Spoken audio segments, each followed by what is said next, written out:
From the time an American child reaches the 6th grade, they are taught that the key to success in life is to do well in high school so that they can get accepted to the best possible college. The better grades they get in high school, the better college they will have an opportunity to get into. They are taught that if they get into a great college and get their college degree, any type of job they desire in the field of their choice will be there waiting for them. After getting their dream job, they will be able to buy any car and house they desire, start their own family, and live the American dream. Most Americans today have an expectation of future economic success simply by obtaining a college degree. The entire purpose of elementary school is to prepare students for high school, and the entire purpose of high school is to prepare students for college. In fact, the U.S. now has hundreds of private college preparatory high schools that, at a cost of $25,000 per year, are supposed to increase students' chances of getting into a top-tier college. Students are taught to believe that if they don't go to college, they will be on a path to nowhere and will have no chance of ever building a successful career. Government regulations like No Child Left Behind have left grade and high schools in shambles. Instead of teachers having the freedom to think outside the box and use creative techniques to prepare their students for the real world, they are forced to be narrow-minded and teach with worthless information that will never help their students have successful careers. Today, there are no high schools left in America that teach students the knowledge necessary to start their own business, invent their own product, or even how to use the internet and other free resources to become educated about things without attending college. The annual cost to attend the average private four-year college in America today is $27,293, up 29% from 5 years ago during the 2005-2006 school year when the annual tuition cost $21,235. This does not include the cost of textbooks, which have tripled over the past decade. Colleges are now charging $200 for each single textbook that has no resale value because they put out new, slightly revised versions with a new name each year. The textbook publishers are even colluding with college bookstores to make custom textbooks so that students can't save money by buying them online. Colleges are getting kickbacks from publishers in order to destroy the used textbook market, which by itself is proof enough that college administrators are only interested in lining their own pockets and have no interest in helping their students.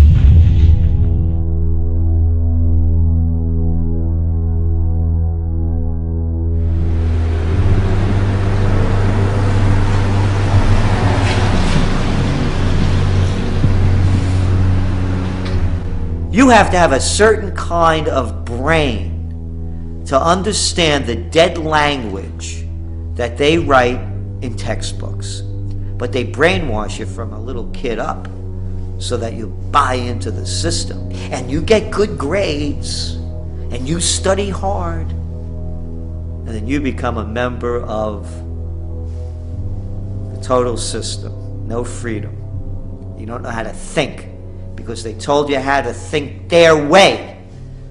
College tuition has seen 5.15% annual price inflation over the past 5 years. This is despite the fact that U.S. real estate prices are down 26% from their peak in July of 2006, and the Dow Jones is down 18% from its peak in October of 2007. Even oil is down 38% from its peak in July of 2008. During the financial crisis of 2008, Americans lost $10.2 trillion in paper wealth. And college is the only thing in America, besides the cost of health care, that did not at least temporarily decline in price. Inflation has made it impossible. Again, when I was a kid, it wasn't, you never heard parents saying, we're planning and putting money away for your education because it's going to cost us $100,000 and we have to keep putting that money away so that when you graduate, not only will you not pay us back, you're not even going to get a job. Over just a 2-year period from December of 2007 through December of 2009, 8,363,000 jobs in America were lost, or 6.1% of total jobs. 1 year later, in December of 2010, thanks to the Federal Reserve and the U.S. government spending $4.6 trillion on bailouts, stimulus programs, and other government spending, 1.124 million jobs in America, or 0.9% of total jobs, had been recovered. That is over $4 million spent for each job created. As we move deeper into this Great Recession, that we believe as inflation continues to skyrocket, the reality of a Great Depression will come in, because people will realize that all that worthless money you have can't buy you much of anything. You're going to see more and more people, as they're already doing it, believing that by going to college, that's going to be their passport to the future. It's not what it used to be. A degree, a college degree, a BS, what does that buy you? And I love the mentality. The mentality is this, that corporations and businesses won't hire a person unless they get a degree. Not me. I don't care if you have a degree. It makes absolutely no difference. I want you to have a mind, be able to think for yourself and think on your feet, and be energetic and love what you're doing and have a passion in so many different other ways. Not to be able to just regurgitate what you're being told. And that's all it's come to. It's regurgitation. During an economic downturn when Americans are losing their jobs, their primary instinct is to seek higher education in order to make themselves more attractive to potential employers and better position themselves to receive a job. However, how are Americans supposed to spend $27,293 per year for college when they have no savings or income to pay for it? The U.S. government, with the backing of the Federal Reserve, in the same way they created the real estate bubble by providing mortgages to all Americans through Fannie Mae and Freddie Mac, regardless of whether or not they had any capacity to pay the loans back, has been using the exact same easy lending practices to create one of the largest bubbles in U.S. history, the college bubble. College students borrowed $106 billion in total student loans for the 2009-2010 school year, up from $96 billion in 2008-2009, $94 billion in 2007-2008, $87 billion in 2006-2007, and $83 billion in 2005-2006. Total student loan debt in the U.S. currently stands at $830 billion and now exceeds credit card debt.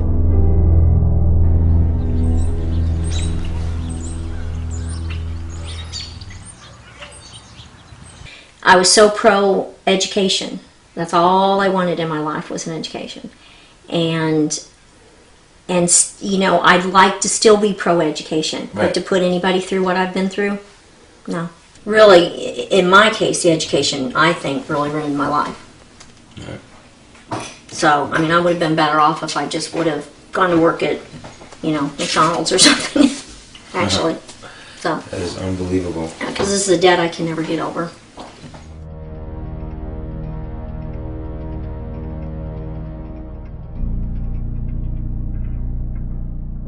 The U.S. government created Fannie Mae and Freddie Mac in order to make housing more affordable, but instead, their actions drove housing prices through the roof and made buying a house impossible for most Americans unless they took out no-money down teaser loans with interest rates that substantially increased after a year or two.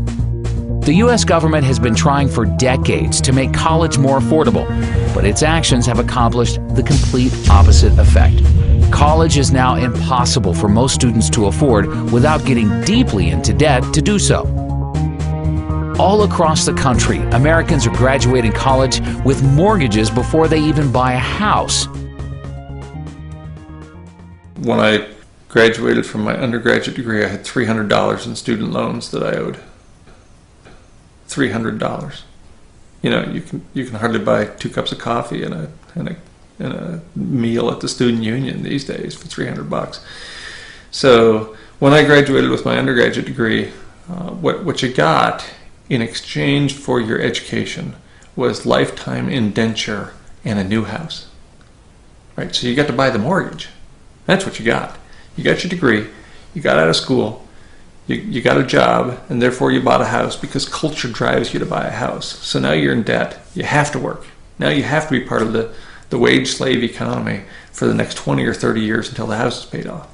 These days, college is the new house, and you don't even get the house. As soon as you get out of school, you're indentured for life.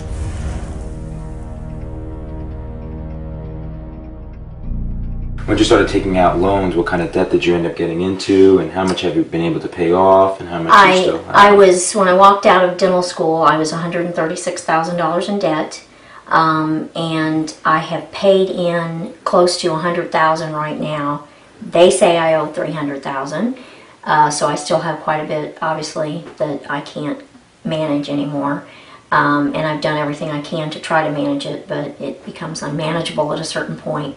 One of the loans, the HEAL loan, was a health occupation loan, and when that defaulted, then I can no longer see Medicare or Medicaid patients. So I'm very selective of where I can even work anymore. Wow. Because it ties my hands. If I wanted to go into indigent care or one of the free clinics or something, I couldn't. Right. When I was first told this, I was told by my attorney that I would not get Medicare or Medicaid. I said, well, okay, there's not much I can do. And for many years, that's what I believed, because that's what he thought it meant. Well, comes to find out, that's not what it was at all. It was that I was not able to work on patients in Medicare or Medicaid. And so when I went to work for this place that I'm working, I thought we were fine because we don't take them. Well, there happens to be some federal employees that now I can't see. I didn't even realize that. And so when we realized it, the office manager sent a note to them and said, what's the deal? And they said, well, she knows all about this. No, I don't know about it, neither do the attorneys, and neither does anybody else. I mean, these laws are so vague, it's just amazing. So now I have to watch who I see. And fortunately, my employer has worked with me, or I would be out of a job, basically. But they're very vague. They keep you in the dark. They don't really try to help you or figure any of this out. They don't work with you. I know there's the new income-based repayment, but I don't fall into any of that, So I don't know. I just don't want to see it happen to anybody else. Right. That's my problem. There's no compassion right. there. There's no none. help. No help, no compassion, nothing. They're just vultures.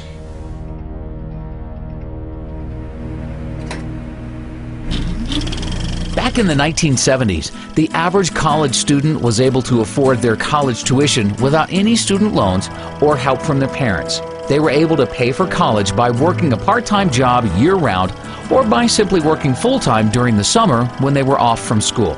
Not only that, but they were also able to afford their own car payments and possibly a small apartment. The U.S. government destroyed this by providing easy student loans to anybody who applied for them without any credit requirements. Over the past decade, any 18-year-old has had the ability to take out large student loans without even being asked if they have a job, what their high school grades were, what they intend to major in, or any other information that would help determine their future ability to pay back the loan. These are, this is a paper, and this is of course a copy, I have the original, of what they gave me the day I graduated from dental school. What amount, income level I would have to make, and how much of that would go to school loans, and what percentage. First off, I never even made enough in a month to pay the monthly school loan amount, so that's why it went into default. Right, and they basically made just completely unrealistic projections on what you were totally gonna make, unrealistic. right? Yes, I've not even managed to make any of them. Wow. At all. So this year, of course, they're projecting I would clear about $260,000, and I'm making about $80,000. Where do they come up with these numbers? Well, I'm not sure, and I they think that was the whole problem. Over 400,000 In 2015, which will not ever happen. The problem is, it also is your percentage of your school, of what they're taking. I know it's been proposed at 10%, and I think that is the fair amount. But at some points, I paid as much as 34% of my wage, 32% of my wage. Right now, I'm paying 25% of my wage to school loans. And that's a huge amount when you have other debts and other bills as well. Thank you so much. No, thank you very, very much for what you're doing. I appreciate it. Thank you. Really appreciate the help. Today, 2/3 of students are graduating college with an average student loan debt of $24,000. And the government is now making the situation many times worse by completely taking over the student loan business.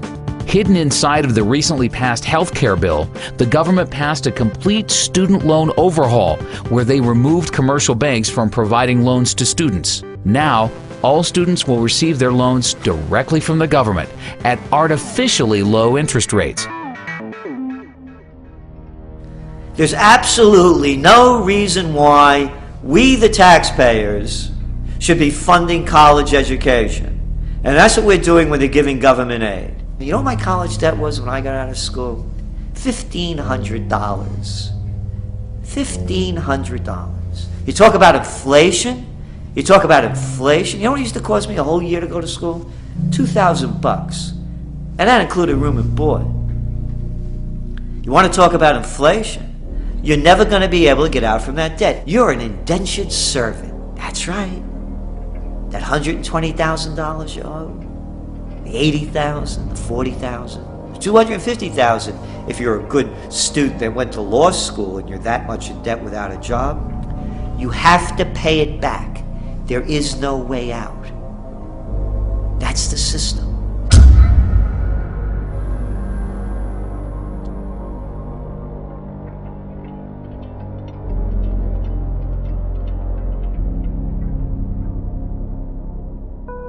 One of the unintended consequences of the Wall Street bailouts of 2008 is that now most American students believe that if they take out loans to attend college but can't find a job to pay them back, they will be bailed out by the government and have the loans forgiven.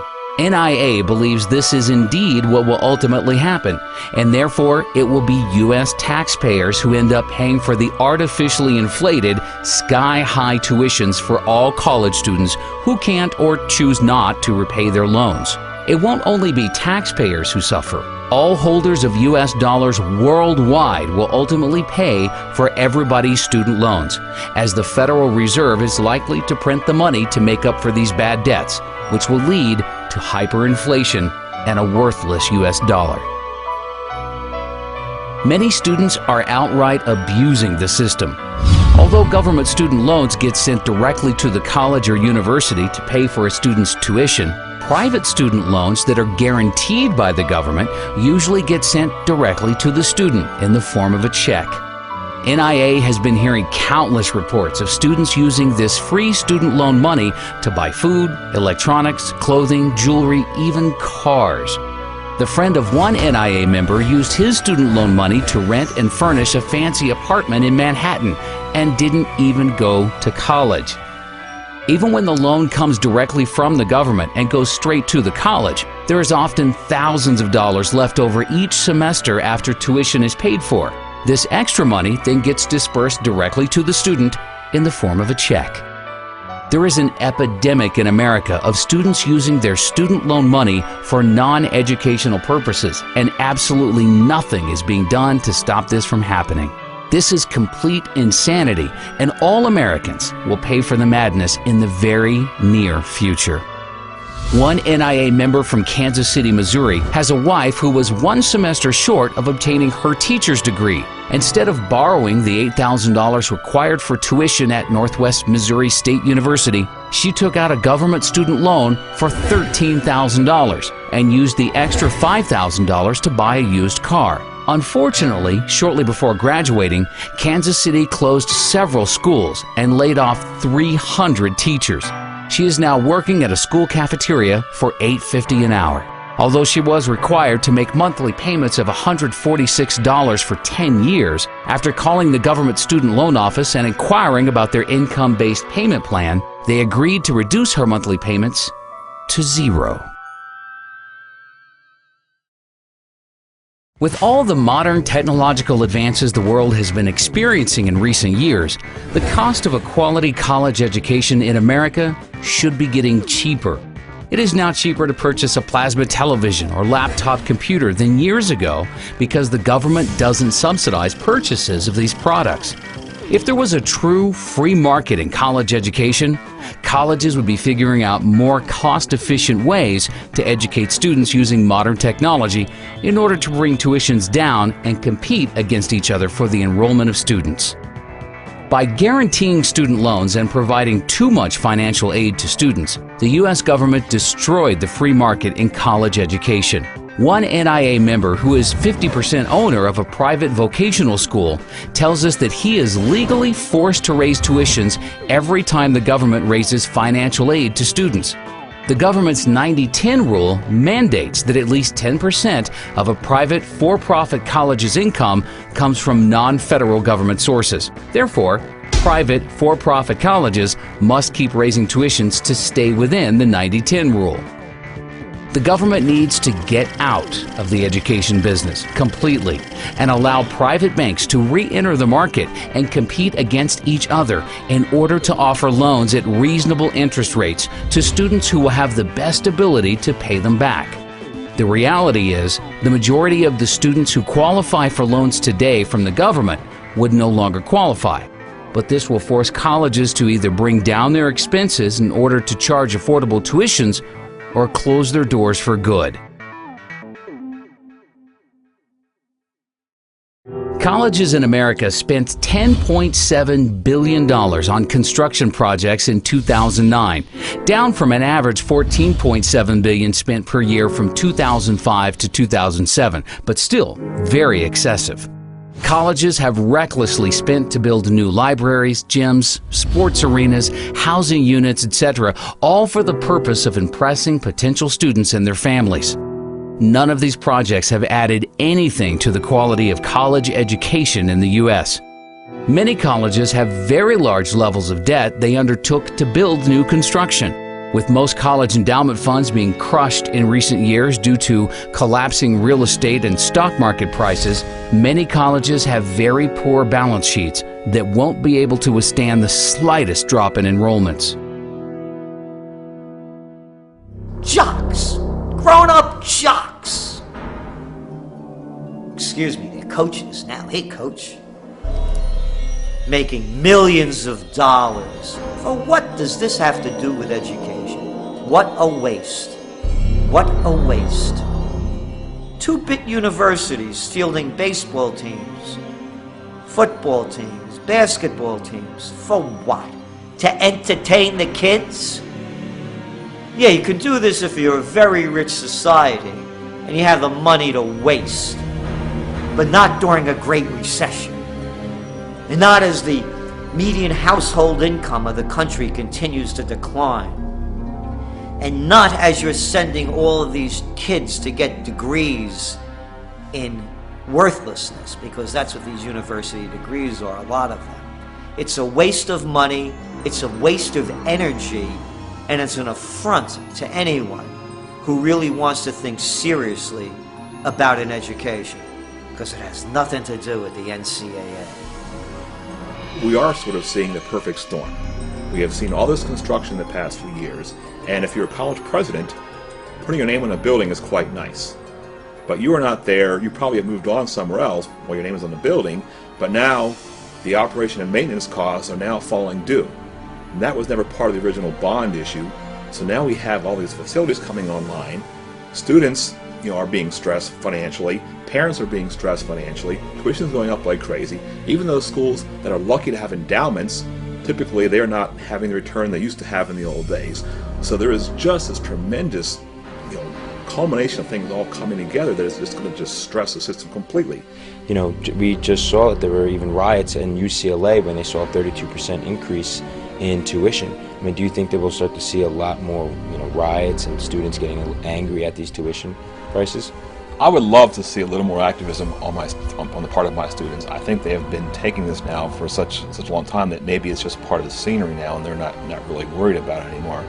And I also think a person that's 20 years old, 22 years old, does not realize the implications of not being able to escape student loan debt. When I was in my high school years, at that time, many people were going to college, borrowing the money to go as far as all the way through medical school. And when they graduate from medical school or law school, they would simply just up and declare bankruptcy. But in its wisdom a few years ago, as you probably know, Congress changed those rules in that you can no longer discharge student loan debt through bankruptcy. And now, even if you happen to make it to Social Security and you still owe them money, they're going to come after your Social Security check, if it exists, which I don't think it will. With NIA projecting all U.S. interest rates to rise dramatically over the next few years to multi-decade highs, many colleges will likely be forced to double or triple their average tuition inflation rate to 10 or 15%, just to cover rising interest payments. As the word spreads about this documentary and Americans become educated to the truth, more and more students will wake up to the fact that college education is the largest scam in American history. We are about to reach a point where students say enough is enough and refuse to pay higher tuition prices. There are currently a total of 4,168 public and private 2- and 4-year colleges in the U.S. In the near future, as the U.S. dollar begins to collapse and American families are forced to spend more than 30% of their income on food, we expect to see a sharp contraction in the number of colleges in America. NIA conservatively believes 20% of American colleges will close by the year 2020. Of the colleges that remain open, NIA projects an average decline in enrollments by the end of this decade of between 15 and 30%. In fact, enrollments by American students in each college could decline by as much as 50%, with Chinese students using their soon-to-be strong yuan to become educated in the U.S. and price American students out of the market. NIA also projects for most colleges to reduce their faculty sizes by between 25% and 40%, which will mean larger class sizes and a further decline in the quality of education.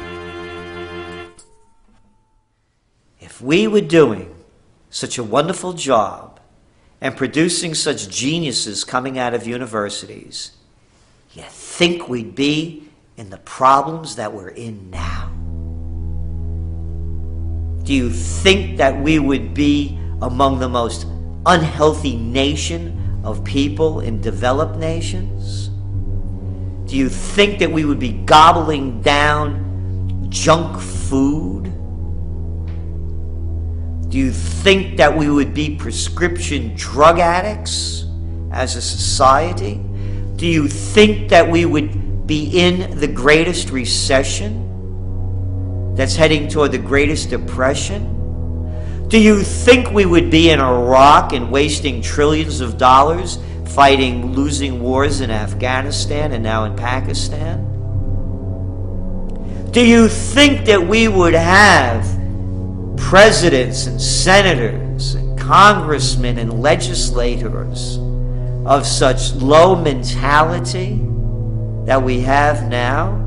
Do you think that we would have the rampant greed of the white shoe boys on Wall Street if the universities were turning out anything of quality, considering the trillions that are spent and the tens of millions that are educated? By their deeds you shall know them.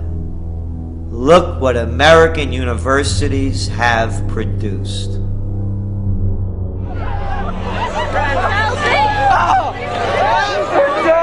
The simple truth is, any American high school student who has any savings put away that they are planning to spend on college would be much better off simply investing this money into physical silver. A senior in high school with $30,000 in savings who buys physical silver today will likely have enough money to buy the median U.S. home 4 years from now. while all of their friends will be graduating college with no job or money to buy a house, but will be stuck with hundreds of thousands of dollars in debt and a worthless piece of paper called a college degree. How worthless is education? Let me count the ways in my worthless college degree. Worthless. That's what a college degree is worth. Here's my worthless law degree. Equally as worthless. Here's my worthless license to practice law. Worthless. Here's my worthless computer science degree. Also worthless. That's the value of education.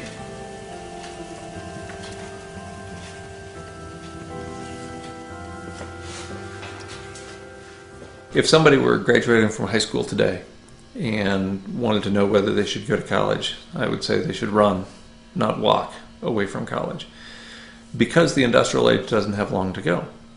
There's no way that I would encourage somebody to go 4 years or more to undergraduate school, rack up a bunch of debt, and learn a bunch of nonsense that isn't going to do them any good when there's no fuel at the filling station, no food at the grocery store, and no water coming out of the municipal taps. Well, why would you go to college to go into a huge amount of debt to get nothing in return, not even something that might facilitate your survival, much less your ability to thrive? So at this point, at this late era in the industrial economy, I wouldn't encourage anybody to go to college. It hasn't been a very good deal for quite a while, and it certainly is a really bad deal now. I confer upon you the degree for which you have worked so hard, with all the rights, privileges, and responsibilities thereto. Congratulations.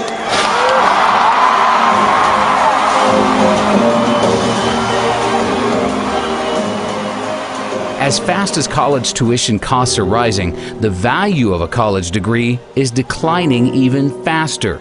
The youth in America today need to be taught to think for themselves and realize that there is no value to having a college degree if everyone else has one. I was in the student union where graduation was about to take place, and they had a series of plaques on the wall. And they listed all the students who had graduated with a 4.0 grade point average. And the first plaque had, all the plaques were basically full of names. But the first plaque had the first 50 or 60 years of the university represented. To fill that plaque with the 20 or so names on it required 50 or 60 years of higher education. Of course, in the most recent 5 years, there are multiple plaques for every year. We're churning out 4.0 students at the rate of a couple hundred a year. That used to mean something. If you're the only person in the first 40 years of the history of the institution to have a 4.0, that's meaningful. Now everybody's a 4-point student.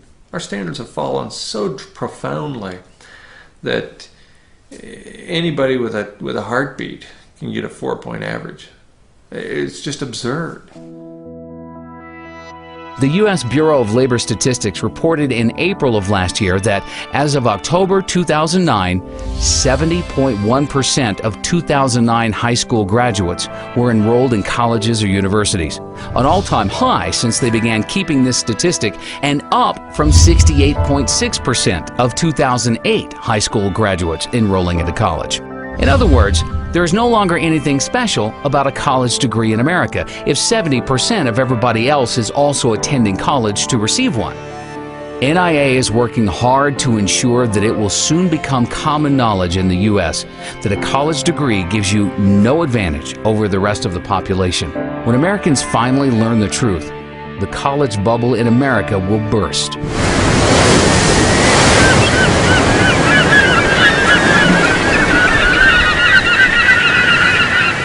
College enrollment has been increasing really since the late 80s.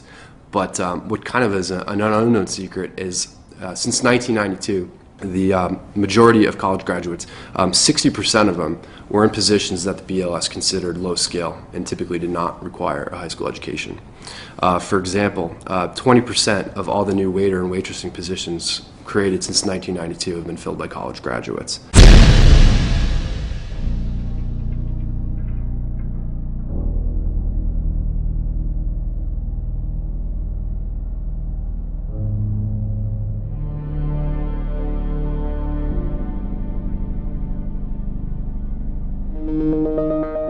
Of the 29.9% of recent high school graduates not in college, 70% of them were able to successfully find jobs without a college degree. These Americans are already building important workforce experience, which NIA considers to be far more valuable than any piece of paper.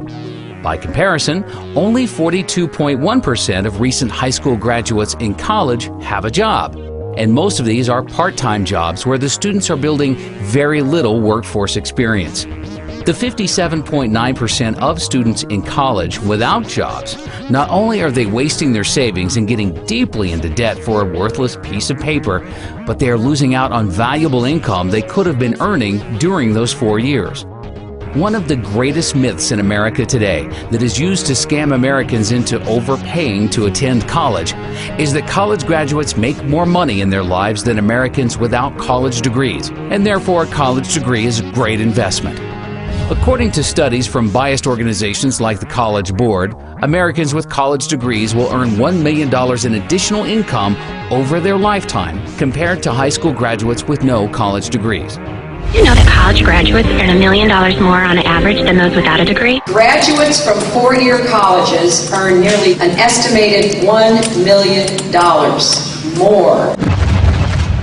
Most colleges and universities in America use this $1 million in additional income statistic to hype and sell their product. It has been repeated so many times that it's just about been accepted by all with nobody questioning its validity. However, for any student thinking of attending college, they need to consider the facts surrounding this number and compare it to the true cost of attending college. With the cost of annual college tuition now at $27,293, if we assume continued 5.15% college tuition inflation over the next 4 years, the average cost for a student entering college now to receive their bachelor's degree in 4 years will be $117,900. Therefore, even with the current college inflation crisis, an expenditure of $117,900 on the surface seems like a good investment if the return will be $1 million. The secret truth is, most college students do not receive their degree in 4 years. The Americans who are earning $1 million more in their lifetimes are actually spending an average of 6 years in college before receiving their degrees. Therefore, assuming continued 5.15% college tuition inflation for years 5 and 6, the total cost for the average student's degree in order to earn their $1 million in extra income will be $186,349. For those who borrow that full amount and pay it back over 10 years at a 6% interest rate, the additional interest expense would be $61,914, bringing the total cost of the degree up to $248,263. Then you need to consider the matter of lost income. The average high school graduate who finds an entry-level job without a college degree earns $35,400 per year over the first 6 years. For the majority of college students who don't have jobs, they are losing $212,400 in income over their 6 years in college. Combining the expected cost to attend college for 6 years with potential interest expenses and lost income, and now we are at a total cost of $460,663, all for the hope of earning an extra $1 million over a lifetime. Another important fact is, all of the reports that show $1 million in extra income for college graduates over high school graduates include students who receive GEDs as being high school graduates. Most GED recipients weren't motivated enough to graduate high school and therefore shouldn't be included in these statistics as real high school graduates. NIA believes GED recipients are unfairly skewing down high school graduates' average incomes.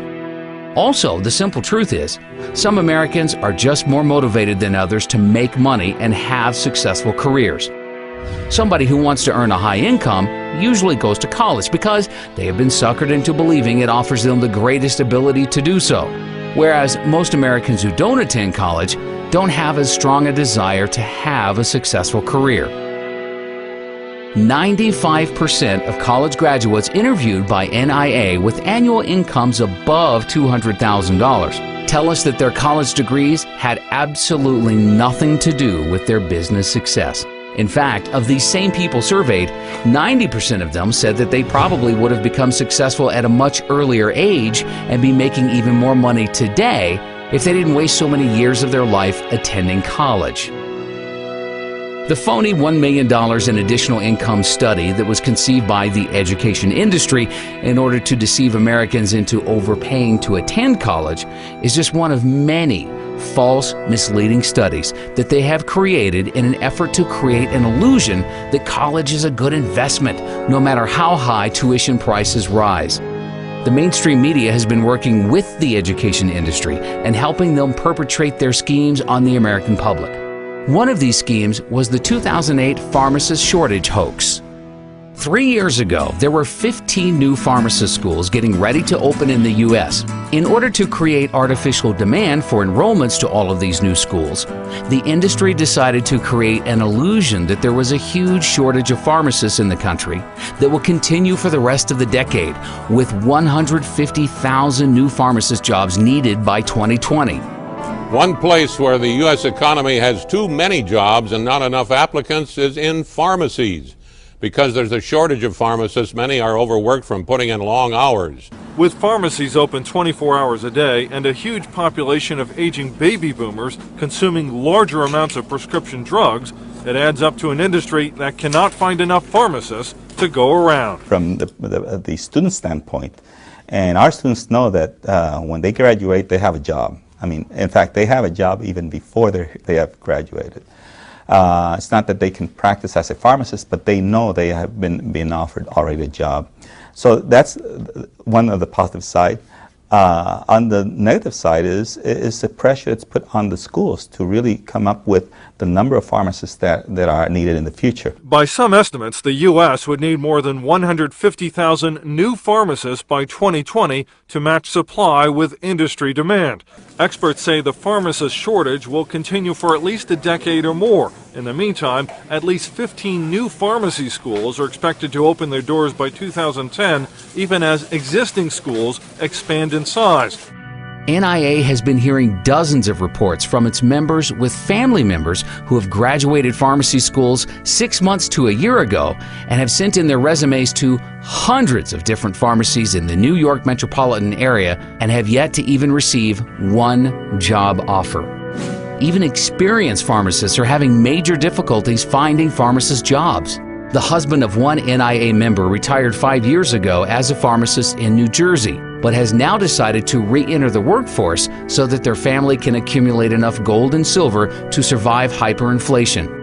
Unfortunately, he was forced to leave his family and move to a rural part of Alabama in order to receive a pharmacist job paying only $18 per hour. Law schools have also been deceiving the public with false and misleading statistics. During the past decade, an unprecedented number of Americans went to school to become lawyers because they thought if they became a lawyer, they would immediately become rich. Some law schools are advertising that 90% of graduates are employed within 1 year of graduating.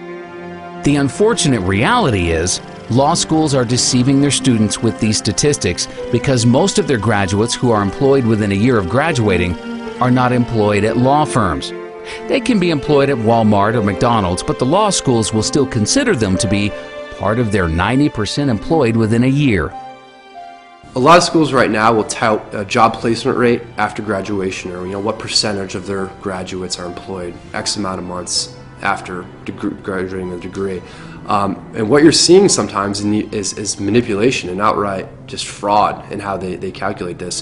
One major law school was recently admitted to hiring a bunch of unemployed illegal graduates to work in their admissions group at the same time their placement rate survey was being conducted. So yes, were they employed at the time? Yes, but it wasn't an illegal profession. Law schools are handing out 43,000 law degrees each year, yet 15,000 attorney and legal staff jobs have disappeared since 2008. Many people wonder why 60% of the U.S. Senate and 37% of the U.S. House of Representatives are lawyers. Well, the reason is they go to Washington in order to pass as many new, harmful, and destructive laws and regulations as possible in order to provide enough work for all of their lawyer friends.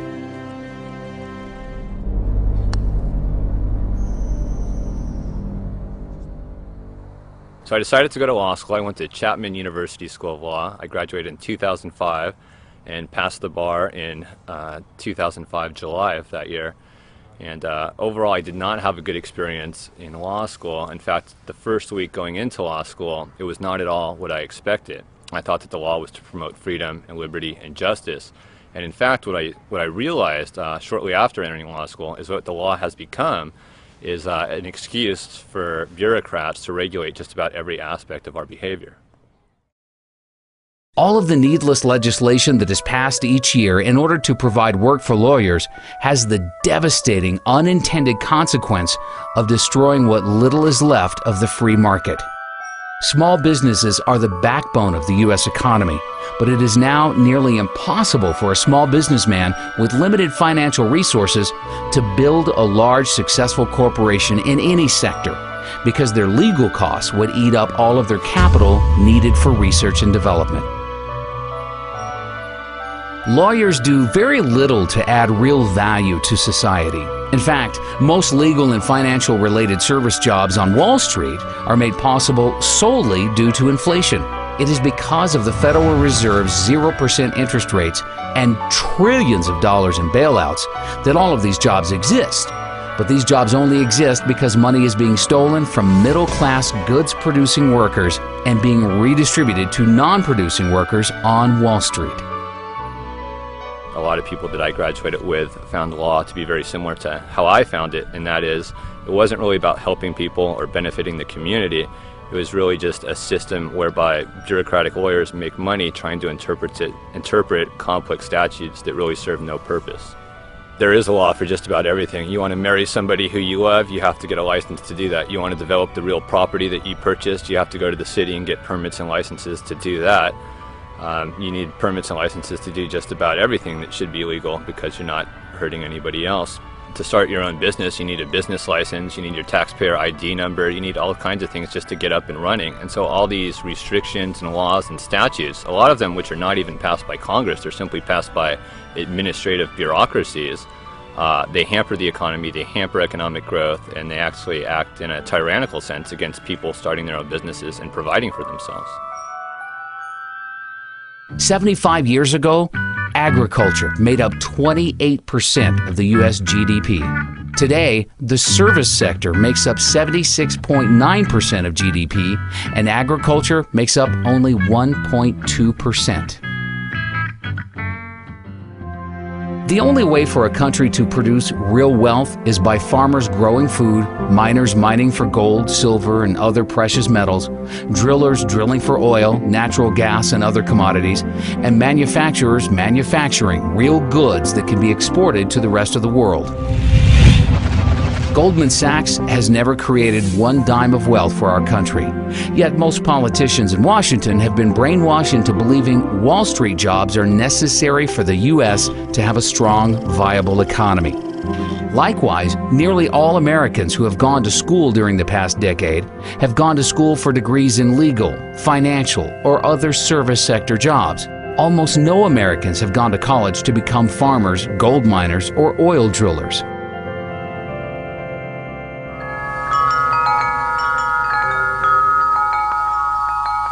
You can go to college and learn from somebody that doesn't have a farm, and they'll give you an ag business degree. You know, most of the people teaching college don't have a farm, don't know how to manage it, and don't want a farm.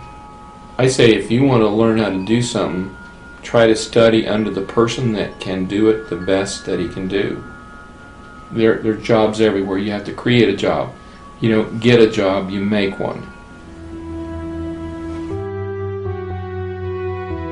Americans have taken food for granted for far too long because Americans have been able to buy food at artificially low prices, with the average American family spending only 10% of their income on food. However, on October 30th, 2009, NIA published an article predicting inflation would appear next in food and agriculture. NIA said, a worldwide shortage of farmers combined with food inventories falling to record lows is setting up the perfect storm for an explosion in agriculture prices.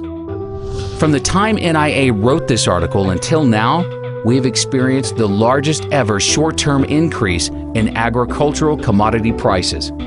Corn has risen by 75%, wheat by 65%, soybeans have risen 51%, sugar 45%, orange juice has risen by 58%, coffee has risen 71%, and cotton has risen 124%. Because very few Americans went to school to become a farmer, and everybody needs to eat, agricultural commodity prices will continue to skyrocket, and farmers are going to get wealthy in the years ahead, while lawyers and bankers will see a dramatic decline in their standard of living. The free market will adjust and see to it that lawyers, bankers, and other non-producing financial service workers see a 90% decline in their real incomes. Everybody can't be a college graduate. Somebody's got to grow food. You know, everybody can't ride the wagon. Somebody's got to pull it. Somebody's got to be taking some risks. Somebody's got to be thinking. Somebody's got to have sweat. Last summer, this lady I was telling you about that bought some cattle from us, she came here to get some cattle in August, and my grandson was downstairs splitting firewood. We burn firewood in this building because it saves us about $600 a month over burning propane. So my grandson was cutting firewood, and he was swinging the axe down here and splitting logs. And it was August, it was about 95 degrees, and she came in here to sit down, and she says, there's a kid down there cutting firewood. Said the sweat's dripping off of his nose. Said, what'd he do wrong? He didn't do anything wrong. It's his job. He's cutting firewood. That's her grandson. He's 14. You know, he'll cut, 6 cords of firewood a day. That's what he does. The only thing that has been supporting the U.S. service sector economy for so long is the U.S. dollar's status as the world's reserve currency and the world's willingness to hoard trillions of dollars in U.S. dollar reserves in order to trade oil and other valuable commodities. The U.S. dollar became the world's reserve currency because it was backed by gold and the U.S. had the world's leading manufacturing base. Today, the U.S. dollar is a fiat currency that is backed by nothing, and our manufacturing base has been rapidly deteriorating, with most of the products the world buys now made in China and other Asian countries. The Federal Reserve just announced that it will print another $600 billion, which will dilute the purchasing power of the U.S. Treasuries held by our creditor nations and cause them to soon abandon the U.S. dollar as the world's reserve currency. The entire U.S. economy is a Ponzi scheme that is dependent on the rest of the world continuing to buy larger amounts of U.S. treasuries. Pretty soon, not only will the world stop buying our treasuries, but they will dump the treasuries they already own. All of our deficit spending will have to be paid for by outright money printing. Although the government and media would like you to believe the U.S. economy is going through a recovery, the truth is, the U.S. economy is on life support. It is impossible to have an artificial boom created by artificially low interest rates from the Federal Reserve without a major depression afterwards. The U.S. real estate bubble was the largest artificial boom in history. The panic of 2008 was the free market trying to correct the imbalances with a bust. But the Federal Reserve prevented a necessary depression from happening by taking trillions of dollars of worthless assets onto its balance sheet. None of the imbalances have been fixed, and the real depression is still to come. But unlike the depression of the 1930s, which saw falling prices, the upcoming depression will be a hyperinflationary Great Depression, with prices for food, energy, and everything else Americans need to live and survive soaring through the roof. All young Americans today should be entering the workforce as soon as possible in order to generate enough income so they can accumulate physical gold and silver. When the US dollar collapses, only those with gold and silver will be able to buy food and other goods needed to live and survive. Those with the most gold and silver will have the best chance of surviving the upcoming collapse of the US dollar. Our country needs to wake up to the reality that the world is changing and Americans will need to undertake new methods of survival. The American mindset has become so obsessed with the belief that college is the key to success that by the time most people wake up to the truth, it'll be too late. One NIA member recently took his son to the doctor, and the doctor asked his son if he was going to attend college. After his son said he doesn't know what he wants to do, the doctor went on for 10 minutes praising the virtues of a college education. Our member then explained to the doctor the realities of our new world and how college is a scam and no longer worth attending. The doctor didn't know what to say except, well, over time, college graduates make more. NIA believes that the future of education is over the internet.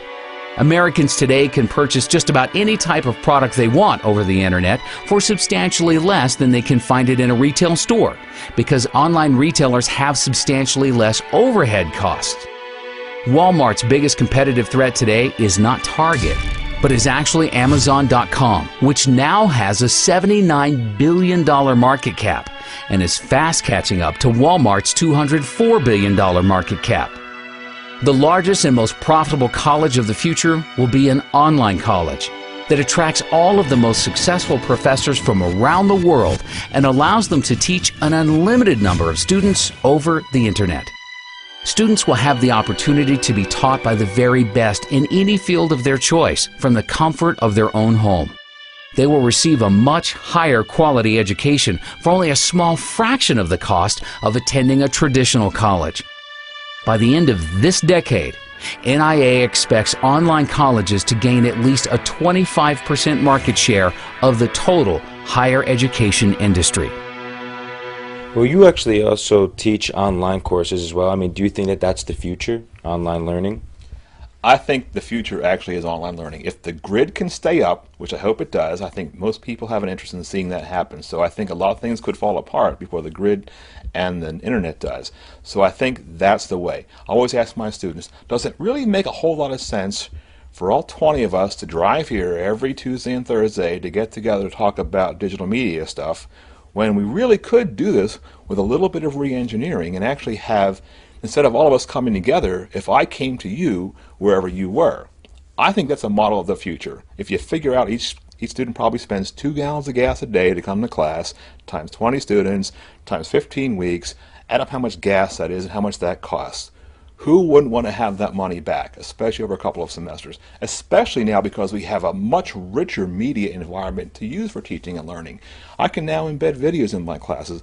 I can bring in things like the National Inflation Association videos to my classes. I can bring dynamic, compelling things to my class that even in the old days, if I was really a compelling speaker, it's far better now. So even a mediocre professor like me can make my class rich and interesting, even in the online environment.